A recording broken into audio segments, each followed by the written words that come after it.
Hey guys, Sean Bougie, surplusfundsriches.net. This is kind of a heads up to you guys about what's going to happen in the surplus funds industry over the next year. A lot of people ask, oh, how good can it be? What's going on? Well, first of all, a couple factors to consider.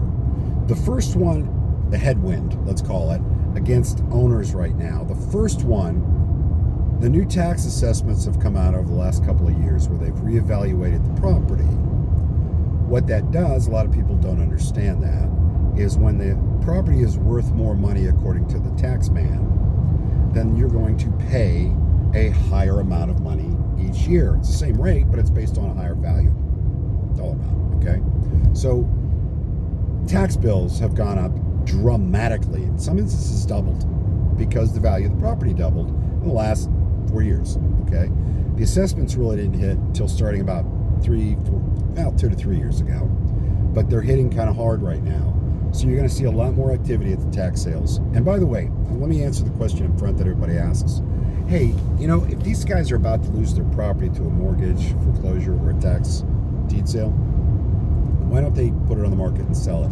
There's a million different reasons for it. A lot of it is their heads in the sand. They're playing chicken with the county or with the mortgage company.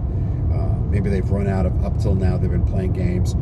They started a bankruptcy proceeding just to put off the foreclosure for a while. Now they're not in it. Well, all that stuff is starting to drop off now because they're not going through with it. But so when the tax rates go up, the tax bill goes up. Yes, that affects the tax sales, right? A lot of people, believe it or not, own property free and clear. They don't owe any money on it. So that's a lot of times that's what you see in the tax deed sales, which creates the tax sale overages, all right? It also hits the mortgage companies. And the reason it does is, guys, your mortgage, I've said this before, is composed of 4 parts: principal and interest of the loan, insurance, and taxes on the property. And what the mortgage company does is they collect the insurance payment in advance on a monthly basis and pay it out at the end of the year. And they do the same thing with the taxes. So because they have to collect the money to pay that, when the tax value goes up and the tax cost or bill at the end of every year goes up, obviously they're going to collect more money, which means the monthly payment's going to go up. I mean, personally, myself, my monthly payment went up over $350 a month, okay, on my property. That's big, and that's putting a lot of people in trouble. So that's the first thing, the tax value. The second thing is the jobs numbers came out, and I have been predicting for over a year we're heading into a recession, okay? This super hot job market could not keep up. Well, sure enough, we're now at 4.3%. That's a big number, guys. It was, if you look at the trend from 2000, I don't know, this is me guessing, I would say from 2011 on, the overall trend line was coming down slowly, and now we're seeing it pop back up. Now, I'm going to say something that's going to piss some people off. Excuse my French. I'm going to say something that's going to make some people angry out there. This is a cyclical thing. It's a business cycle. The only thing that leadership in the government, president, Congress, whatever, the only impact they can have on these natural cycles is they can maximize the upswing and minimize the downswing by their policies, okay? What I'm trying to say is they're still not going to change the comings and goings of recessions, okay? It's coming. Doesn't matter who takes it. Doesn't matter who takes it. The recession is coming, and it's coming hard. And job growth is going to continue to slump. We're going to have issues with that. It was 4.1% in June was the unemployment, 4.3 in July. I don't see that getting any better, guys. So I do think unemployment's going to go up. Myself, as an employer, I can tell you, the last couple of years has been a little trying, simply because in order to keep up with the market, employers have had to really jump up their offering, not only in dollar, but for instance, a year and a half ago, 2 years ago, I started offering full paid out of my pocket health benefits to my workers.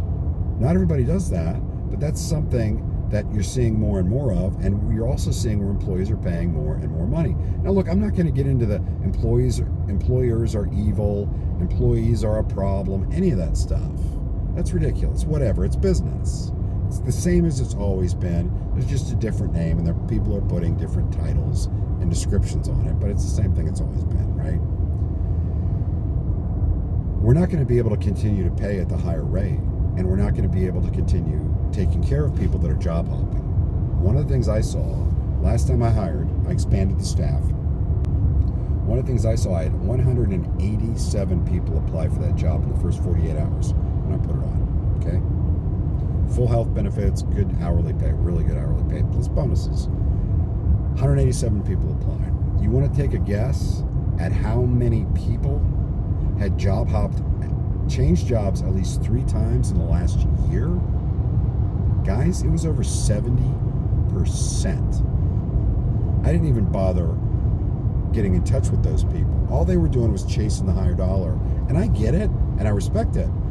I just don't feel like training somebody that I know is probably going to job hop in 3 to 6 months just because somebody else is giving them $1 more.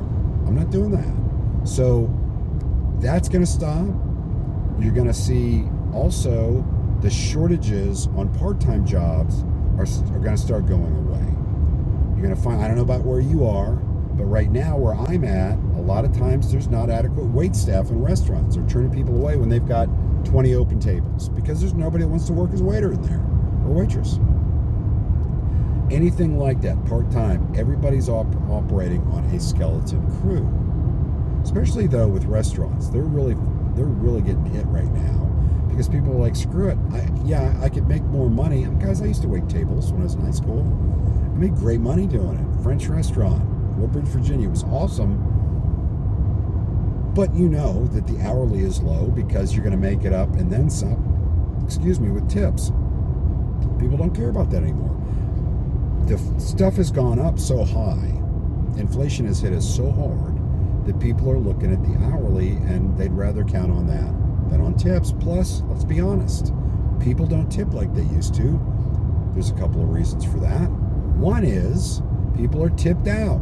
You go to pick up you make an order online and they're asking for a tip when you show up to pick up your food. Okay? People are tipped out. Plus, people are broke. So they're going to get cheap and do that. Anyway, bottom line is, guys, the job market's sucky. It's going to continue to be sucky. We're heading into a recession. The tax bill's going up. All the other bills are going up. We're going to see a lot more foreclosures, both tax foreclosures and mortgage foreclosures coming up on the horizon. So surplus funds is going to continue, mortgage and tax, to be very, very strong. Thanks, guys.